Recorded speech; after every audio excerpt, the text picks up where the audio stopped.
अस्सलाम वालेकुम गाइस, कैसे हैं आप सब। आज मैं आपके साथ सफ़ेद चना पुलाव की रेसिपी शेयर करने लगी हूँ, जो कि बहुत ही ज़बरदस्त ही रेसिपी है और हमारी ट्रेडिशनल डिश है।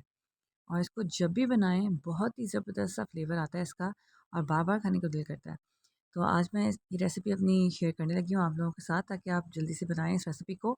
और मुझे कमेंट बॉक्स में ज़रूर बताएं कि ये रेसिपी मेरी आपको कैसी लगी है।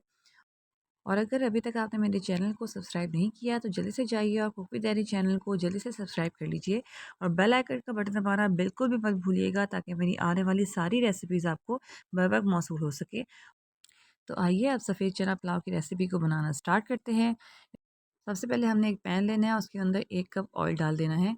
जब ऑयल गर्म हो जाए तो उसके अंदर 2 मीडियम साइज़ के प्याज काट के आपने वो डाल देने हैं। और इस प्याज को आपने इतना पका लेना है कि लाइट गोल्डन कलर का हो जाए, डार्क गोल्डन कलर नहीं करना। अब इसके अंदर आपने half tea spoon mustard seeds add कर देने हैं, 1 टेबलस्पून क्यूमिन सीड्स, 2 बड़ी इलायचियाँ काली और 1 सिनेमन स्टिक्स और 2 बे लीव्स के पत्ते, 1/4 टीस्पून कलौंजी और 1 टीस्पून नमक ऐड करेंगे। और इन सब चीज़ों को अपन मिक्स करके 2 मिनट के लिए पका लेना है अच्छे तरीके से। अब इसके अंदर 1.5 टेबलस्पून मैंने क्रश करके गार्लिक डाला था, उसको 2 मिनट के लिए आपने पका लेना है, भून लेना है। और हाफ़ कप पानी डाल के इसको अच्छे तरीके से आप पका लें, ताकि लहसुन का कच्चापन भी दूर हो जाए। अब इसको आपने कवर करना है और कुक कर लेना है 2 मिनट के लिए।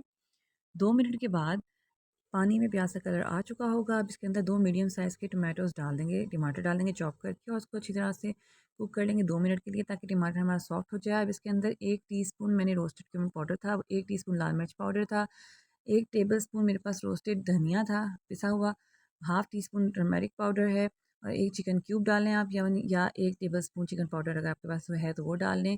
और इन सब चीज़ों को मिक्स कर लीजिए अच्छे तरीके से। अब इसके अंदर हाफ़ कप पानी डाल लें और इसको भून लीजिए।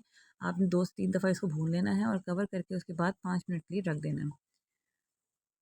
कवर करके जब आपने रख देना है, उसके बाद 5 मिनट के बाद यहाँ आप देख सकते हैं कि ऑयल जो है वो सेपरेट हो गया है। अब इसके अंदर मैंने 2 कप बॉयल सफ़ेद चने डाल देना है। बॉयल मैंने पहले करके रखे हुए थे, वो मैंने इसके अंदर ऐड कर दिए हैं। अब आपने इनको अच्छे तरीके से मिक्स कर लेना है, ताकि सारे चनों के ऊपर मसाला वगैरह लग जाए।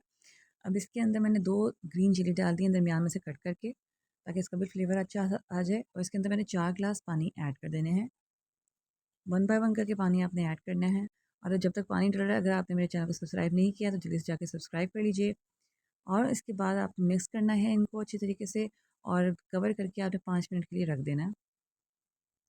5 मिनट के बाद जब इसके अंदर बॉयल आ जाएगा, तो आपने इसके अंदर 2 ग्लास भिगोए हुए चावल डाल देने हैं, और साथ ही 2 टेबलस्पून नमक ऐड कर देना है। अब इसको आपने अच्छी तरीके से मिक्स कर लेना है, और कवर करके इतना पका लें कि यहाँ पानी जो है वो इसका खुश्क हो जाए अच्छे तरीके से। 15 मिनट लगे हैं पानी खुश्क होने में हाई फ्लेम के ऊपर। यहाँ पे मैंने फ्रेश कोरिएंडर लीव्स ऐड कर दिए हैं इसके अंदर। और अब मैंने इसको कल गीले कपड़े से कवर करके और दम पे रख देना है। लो फ्लेम के ऊपर मैंने रखना है। एक तवा रखूँगी, उसके ऊपर मैं दोबारा से इस देगची को रख दूँगी, और 15 मिनट के लिए हल्की आंच पे दम पे रख दूँगी। 15 मिनट के बाद ये देखिए हमारे ज़बरदस्त से जो राइस हैं वो फुली टेंडर हो चुके हैं, पूरे तरीके से पके हुए हैं, बहुत ज़बरदस्त लग रहे हैं। और ये देखें खिला खिला दाना है। बहुत ज़बरदस्त सी रेसिपी है ये, इसको ज़रूर ट्राई कीजिएगा आप। और इसको आप सर्व करें चटनी के साथ, दही के रायते के साथ, सैलड के साथ, और अपने फेवरेट अचार के साथ। और सफ़ेद चना पुलाव हमारी रेडी हो चुकी है। बेस्ट रेसिपी है ये, चावलों में मुझे बहुत ज़बरदस्त रेसिपी लगती है इसकी। सबको मेरे घर में ये बहुत पसंद है, मुझे खुद बहुत पसंद है। इस रेसिपी को आपने ज़रूर ट्राई करना है। और बहुत ही इसका अमेजिंग सा फ्लेवर आता है। जब भी आप मेरी इस रेसिपी को ट्राई करें तो मुझे कमेंट बॉक्स में ज़रूर बताइएगा कि आपको मेरी ये रेसिपी कैसी लगी। और ये भी ज़रूर बताइएगा कि आप मेरी रेसिपी कहाँ से देख रहे हैं, ताकि मुझे भी आइडिया हो कि मेरी रेसिपी कहाँ कहाँ देखी जा रही है। और अब मेरे channel cook with any channel को ज़्यादा से ज़्यादा लाइक कर दीजिए, शेयर करें, सब्सक्राइब कर दीजिए। और मेरी वीडियो को देखने का बहुत शुक्रिया। और अब नेक्स्ट रेसिपी के साथ दोबारा हाजिर होंगी। तब तक अपना बहुत सारा ख्याल रखें, और मेरे channel cook with any channel को सब्सक्राइब करना, लाइक करना और शेयर करना बिल्कुल भी मत भूलिएगा।